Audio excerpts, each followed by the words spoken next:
예, 안녕하십니까. 김영룡입니다. 제 극강 시리즈 오늘 네 번째 강의가 되겠습니다. 제 극강 시리즈의 제목은 경제 개념 돌파하기. 오늘은 자본가와 기업가에 대해서 살펴보겠는데요. 흔히 우리가 알고 있는 바는 자본가는 자본을 가진 사람이다. 기업가는 기업을 일으키는 사람 또는 하는 사람이다. 이렇게 알고 있는데요. 틀린 얘기는 아니죠. 그렇다면 구체적으로 자본가란 무엇이고 기업가란 무엇이냐. 제가 여기서 오늘 말씀드리는 것은 특정 사람을 얘기하는 것은 아닙니다. 자본가, 기업가 그러면 사람은 물론 사람인데요. 제가 이제 여기서 강조하는 바는 기능적 차원에서 자본가, 기업가. 그리고 나중에 이제 이게 합쳐지겠는데요. 그래가지고 특정 사람이 되겠죠. 그래서 우선 자본가란 무엇이고 기업가란 무엇이냐 하는 것을 오늘은 좀 알아보도록 하겠습니다. 그래서 우선 기능을 중시한다는 걸 좀 염두에 두시고요. 우선 자본가가 무엇이냐? 우선 우리가 시간 선호라는 개념을 좀 얘기를 해야 됩니다. 자본가가 하는 기능이라는 것은 이제 시간을 매개로 하는 기능인데요. 그래서 자본가는 시간 시장에 참여하는 사람이다. 시간 시장이라면 좀 생소합니다. 그런데 시간이라는 것은 어제가 있었고 오늘이 있고 또 내일이 있고 이제 이 시간을 얘기하는 겁니다. 그래서 오늘과 내일을 매개하는, 현재와 미래를 매개하는 그런 사람이 바로 자본가 기능이 되겠는데요. 학생들한테 이런 질문을 한번 해봅니다. 똑같은 무게의 다이아몬드 반지와 금반지를 중에서 하나를 선택하면 내가 그걸 주겠다. 그럼 학생들은 일반적으로 다이아몬드의 가격이 금의 가격보다 높기 때문에 다이아몬드를 선호한다고 그러겠죠. 가지겠다고 그러겠죠. 그런데 질문을 좀 바꿔가지고 그럼 금반지는 오늘 줄 수가 있는데 다이아몬드 반지는 한 5년이나 10년 후에 줄 수가 있겠다. 그러면 학생들이 뭐라고 대답하겠습니까? 대부분 그러면 오늘 내가 금반지를 받겠다. 이렇게 얘기를 합니다. 그래서 사람들은 미래의 자원보다는 오늘의 자원을 더 선호한다. 그걸 우리가 이제 양의 시간 선호, 플러스라는 얘기 양의 시간 선호라고 부릅니다. 그래서 미래의 자원은 오늘의 자원에 비해서 할인됩니다. 그렇겠죠? 그리고 오늘의 자원은 미래의 자원에 대해서 이제 프리미엄을 갖게 되고, 그래서 할인되는 율, 미래의 자원이 오늘의 자원에 대해서 할인되는 율이 이제 이자율이고요. 마찬가지로 미래의 자원에 대해서 오늘의 자원이 갖게 되는 프리미엄, 그것이 바로 이자가 되겠습니다. 잘 아시다시피 오늘의 100만 원이 1년 후에 105만 원이 된다면 이자율은 당연히 5%가 되겠죠.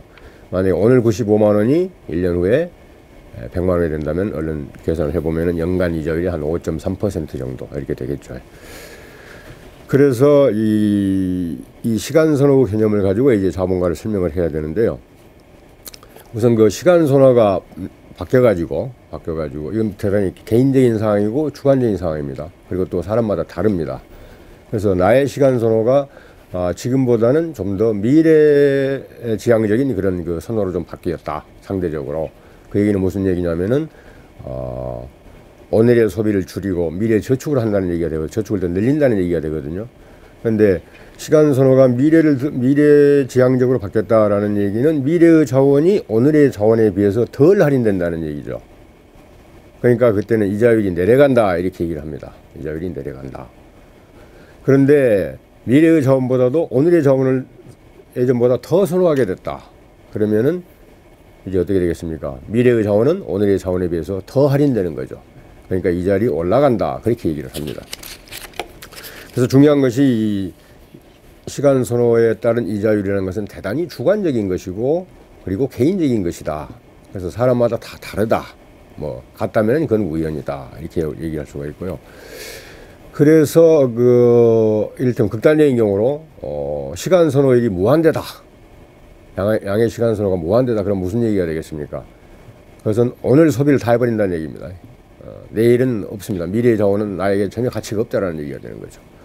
반대로 시간 선호가 0이다. 그러면은 오늘의 소비는 없습니다. 계속 저축만 하는 거죠. 그래서 만약에 내일 이 세상이 끝난다 그러면 내일의 자원은 아무런 의미가 없는 거죠. 그렇기 때문에 그때는 소비가 시간 선호가 무한대가 되겠죠. 우리가 또 나이가 들어감에 따라서 시간 선호가 달라질 수 있는데요. 젊은 사람들한테는 뭐 적금 10년짜리 적금 들어라 생각해 볼 수 있습니다.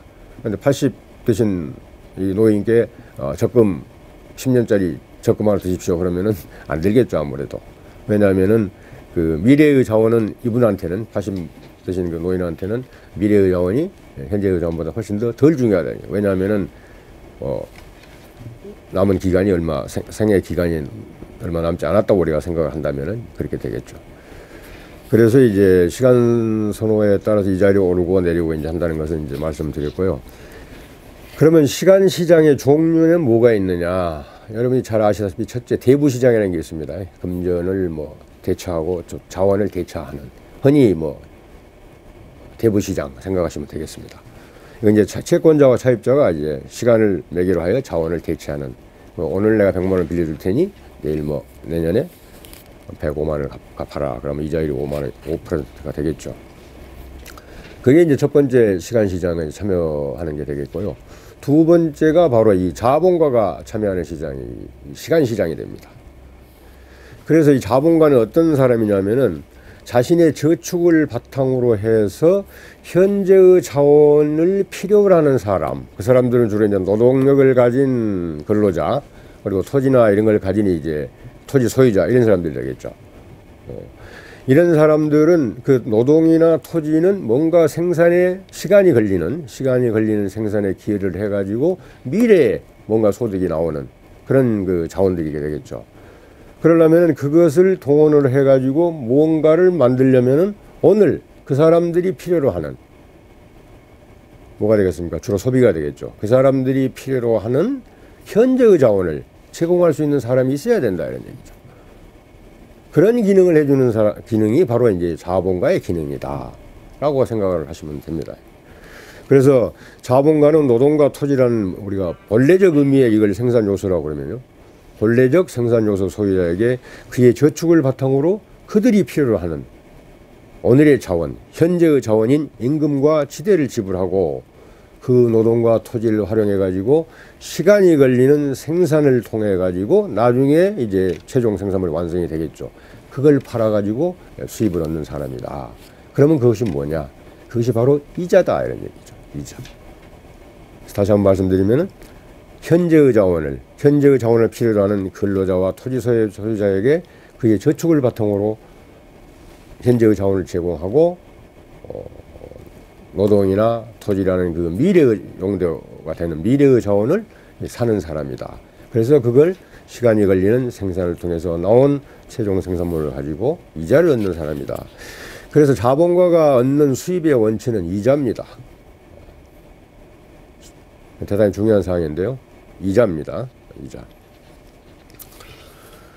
그렇다면 여기서 우리가 좀 알 수 있는 게 근로자의 월급은 뭐냐?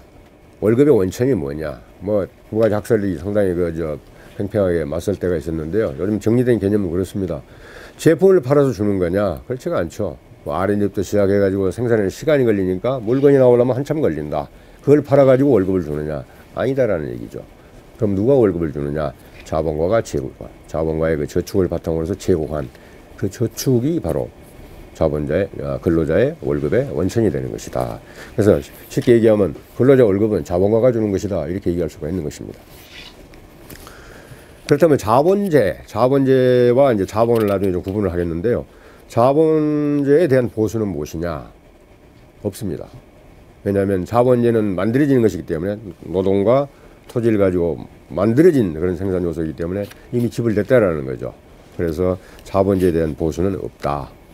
그래서 자본가는 시간에 따른 이자를 수입으로 얻는 사람이다 라고 이해를 하시면 되겠고요.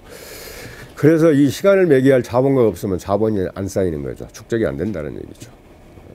그리고 자본 축적이 안 되면은 근대적 생산 구조를 형성하기가 불가능해 가지고 그래서 이제 가난하게 살게 되는 아주 대표적인 사례가 아프리카인데요. 아프리카는 그야말로 아까 시간 선호로 얘기하면 아프리카 사람들은 워낙 자원이 없기 때문에 오늘의 소비가 너무나 절박하다는 얘기죠.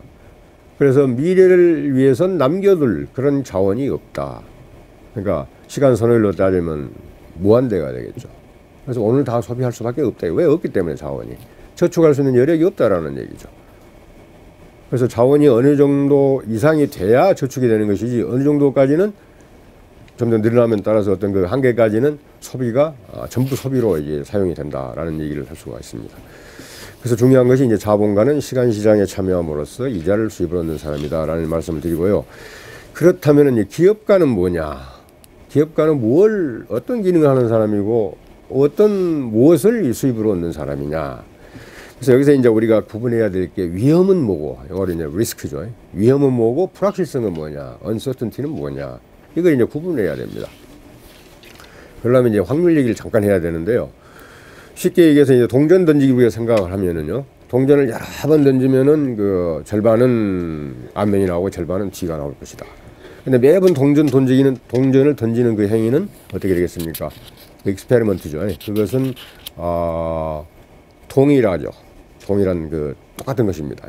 그래서 그런 동일한 집단 동질적 특성을 가진 그런 것이 속한 집단 전체에 대해서는 우리가 아는 바가 있으나, 그러니까 동전 던지기라는 그런 그 집단 쭉 이제 모아서 이제 결과를 모아놓으면 하는 집단이 되겠죠. 뭐 샘플이 되든지 그거에 대해서는 우리가 아는 바가 있습니다. 그래 동전을 여러 번 던지면은 절반 정도는 안면이 나오고 절반 정도는 뒷면이 나온다. 2분의 1 이렇게 나온다라는 것을 알 수가 있지만은 어느 때 동전을 던졌을 때 안면이 나오고 어느 때 또 던졌을 때 뒷면이 나올지는 그 특정 하나하나 특정 사건이죠.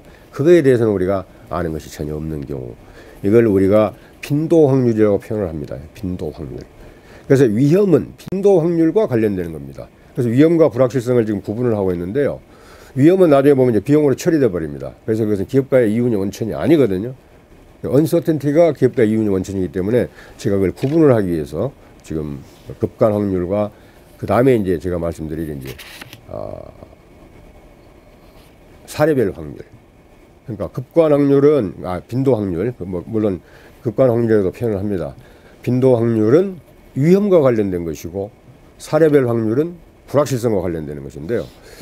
그래서 아까 동전 얘기는 했습니다만은 다른 예를 하나 들어보면 오랫동안 그 볼트 너트를 만드는 공장이 있다.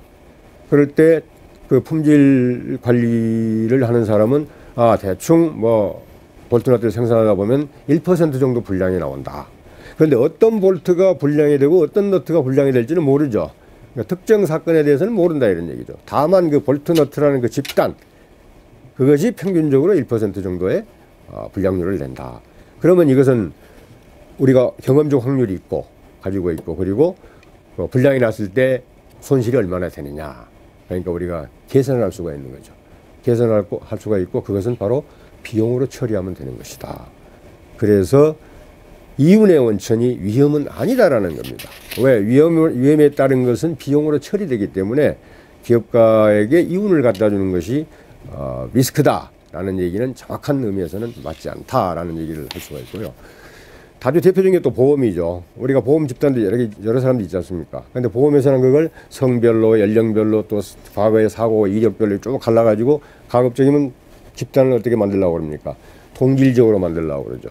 그래 거기에 이제 오랜 기간 동안에 축적된 자료를 보면은 평균적인 사고 확률이 있다. 그리고 사고가 났을 때 평균적으로 피해액이 얼마가 되더라. 라는 걸 우리가 알 수가 있다는 얘기죠. 곱하면 뭐가 되겠습니까? 보험료가 된다. 보험료가. 그래서 그런 보험료를 산정할 수가 있기 때문에 뭐가 생깁니까? 보험 시장이 생긴다라는 얘기죠. 그런데 그것도 다 이제 위험에 관련되라는 겁니다. 위험에 관련되는 겁니다. 그럼 불확실성이란 뭐냐면은 아까 그런 빈도 확률과 달리 고유하게 어떤 사람이면 사람, 어떤 사건이면 사건이 고유하게 이제 형성이 되는 겁니다. 고유하게. 그래서 예를 들면 이제 어떤 A라는 기업가와 B라는 기업가가 기업 활동을 하는데 거기에 판단하고 여러 가지 그 일을 하게 되는데 그 사람들에게는 공통적인 점도 있어요. 그러나 다른 점도 있다라는 얘기죠. 그러니까 공통적인 점도 있지만 다른 점도 많기 때문에 우리가 그 사람들을 동일한 집단 안에 넣고 빈도 확률을 얘기할 수가 없다라는 얘기죠. 그래서 하나하나 한 사람 한 사람마다 다 다르다는 얘기죠. 사건 하나하나마다. 그걸 우리가 이제 사례별 확률이라고 한다. 기업가의 세계는 바로 이 사례별 확률이다. 그래서 미래를 예측하고 거기에서 뭐 성공하고 실패하고 하는 것이 A라는 사람이 그랬기 때문에 B라는 사람도 그럴 것이다. 평균적으로 확률이 얼마일 것이다. 라는 얘기를 도저히 할 수가 없다라는 얘기입니다. 왜?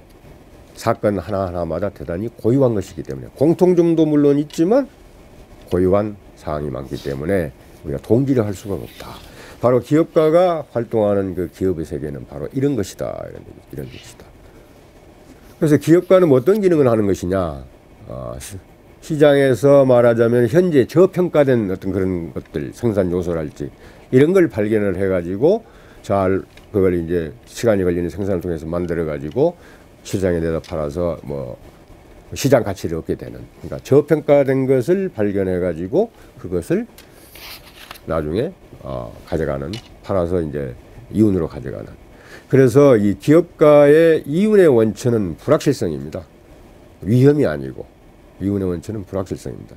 이 불확실성이니까 미래를 우리가 예측을 해야 되거든요. 통찰력에 의해서. 근데 그게 맞을 수도 있고 틀릴 수도 있다. 기업의 세계에서 평균적으로 맞는 확률이 얼마다, 틀릴 확률이 얼마다 라는 얘기는 할 수가 없는 것이고 다 사람마다 다 다르다는 거죠. 그래서 이윤의 원천은 그 사례별 확률과 관련된 불확실성에 대한 호수다. 그래서 그 불확실성을 성공적으로 떠맡았다 하면은 미래의 통찰을 제대로 한 거죠. 그래서 이윤을 얻고, 그 불확실성을 잘못 떠안았다, 실패했다 그러면 그것은 바로 손실이 되는 것입니다. 그래서 저평가됐다고 판단하는 것을 시간이 걸리는 생산을 통해서 이동시켜 가지고 시장에서 높은 가치를 팔 수 있게 되면 어떻게 됐습니까? 자원 배분이 제대로 되는 거죠. 바로 잡아지는 거죠. 그래서 이윤을 얻고, 만약에 사실상 고평가되어 있었는데 저평가된 것으로 판단을 해가지고 그걸 미래로 시간이 걸리는 생산 활동을 통해서 가져가 보니까 아니더라 라는 것은 판단을 잘못한 거죠. 거기에 따라서 나온 것이 이제 손실이다. 그래서 기업가의 세계는 이 무슨 수학적으로 무슨 함수 관계가 있는 것도 아니고 순전히 개인의 그 통찰력이 의존하는 것이다. 그래서 우리가 그런 그 기업가의 그 본질을 좀 알고 기업가 정신이랄지 뭐 기업가 정신 요즘 뭐 자꾸 추락한다고 그러는데요. 이제 그런 것들에 대해서 이제 논의를 우리가 더 잘 할 수가 있는 거죠. 그래서 요약을 하자면 이게 자본가가 얻는 것은 이자고 기업가가 얻는 것은 이윤이다. 이게 이제 얘기가 되겠는데요. 그런데 순수한 기업가가 있느냐, 자본을 전혀 가지지 않을 수 있는 뭐 이론적으로는 가능할 수가 있죠. 그러나 일반적으로 기업가가 되기 위해서는 자본도 있어야 된다. 그래서 요즘은 자본가 뭐 그리고 하이픈 기업가 이런 식으로 표현합니다. 그런데 사실은 그 실제 세계에서는 그 이자와 이윤이 섞어져 있는 거죠. 개념적으로는 분리가 가능한데 이 혼재되어 있기 때문에 그걸 실제로 갈라내기는 어렵다라는 얘기가 되겠습니다. 그리고 이제 이윤은 그럼 어떤 기능을 하느냐. 자, 아까 말씀드린 바와 같이 그 기업가가 시장에서 저평가되는 요소를 발견해 가지고 이제 미래로 옮겨 가지고 이윤을 얻는다고 그랬죠. 그러니까 이윤이 있다는 얘기는 뭔가 그 자원 배분이 어떻게 됐다는 얘기입니까?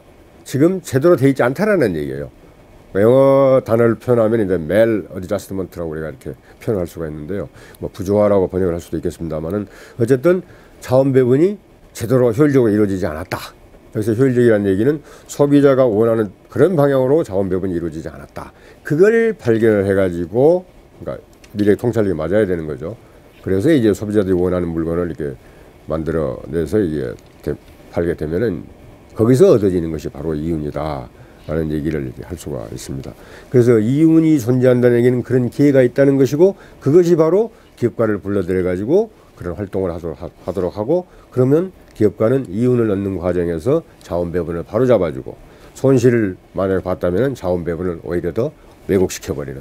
그러니까 이제 자원 배분을 잘못했지 않느냐. 그러니까 시장에서 내리는 처벌이 바로 손실이라는 것이다. 그렇게 이해를 하시면 되겠습니다. 그래서 이제 굳이 비난받아야 될 사람도 있더라면은 뭐 실패한 기업가보다는 이게 이윤을 얻는 기업가가 더 이제 칭찬을 받아야 되겠죠. 그렇다고 해서 우리가 손실을 보는 기업가를 그렇게 비난할 일은 아니다. 만약에 그걸 비난하고 싶으면은 비난하지 말고 본인이 스스로 나서서 그런 활동을 하면 될 것이다. 라는 얘기를 할 수가 있고요. 마지막으로 그 자본과 자본제, 이게 또 조금 그 쉬운 개념은 아닌데요. 자본 그러면 우리가 캐피탈 그러죠. 자본제 그러면 캐피탈 구스 그렇게 얘기하는 거죠. 근데 중요한 사항이 사회주의나 자본주의나 자본제는 있습니다. 왜? 기계도 있고 도구도 있고 뭐 여러 가지가 있죠. 그러니까 자본제는 사회주의나 자본주의나 똑같이 있는 것이다. 그러나 사회주의는 자본이 없다. 조금 생소한 얘기가 되겠죠. 그러니까 자본이라는 개념은 시장 경제에서만 그 의미가 있는 것이다.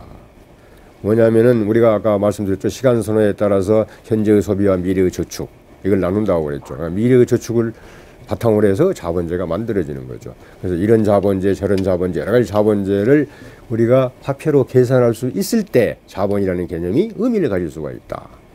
그러니까 이 자본은 화폐 가치로 얼마, 화폐를 얼마, 저건 얼마, 저건 얼마. 이걸 총 합해 놓은 것이 바로 자본이다. 그런데 왜 사회주의는 자본이 없느냐? 왜 없겠습니까? 뭐 제일 강에서 말씀드린 바와 같이 자본, 그러니까 생산자에 대한 소유권이었기 때문에 사유재산권이었기 때문에 어떻게 됩니까? 그런 것들이 자본이 거래될 수 있는, 자본제가 거래될 수 있는 그런 그 시장이 생겨나지 않고 그래서 시장 가격이 없다. 그러니까 화폐로 우리가 환산할 수가 없는 것이죠. 그래서 사회주의에는 자본제는 있지만은 자본은 없다. 그래서 자본이라는 개념은 오로지 자본주의 시장 경제에서만 그 의미를 가질 수 있는 것이다. 라는 사항을 말씀을 드리고요. 그래서 자본과 기업가는 분명히 그 역할이 다르고요. 사람으로 되면 이제 한 사람이 자본가도 되고 기업가도 되고 또 경영도 하는 말하자면 세 가지 기능을 동시에 수행하는 사람들이 많죠, 사실은. 그러나 우리가 개념적으로 이렇게 분리해서 보고 또 다시 종합해서 보면은 그래, 자본가는 뭐고 기업가는 뭐고 그래서 기업가 정신이라는 건 뭐고 왜 기업가 정신이 살아나야 되고 하는 것을 우리가 좀 더 이해를 잘 할 수 있으리라고 그렇게 생각합니다. 예, 지금까지 경청해 주셔서 감사합니다. 마치도록 하겠습니다.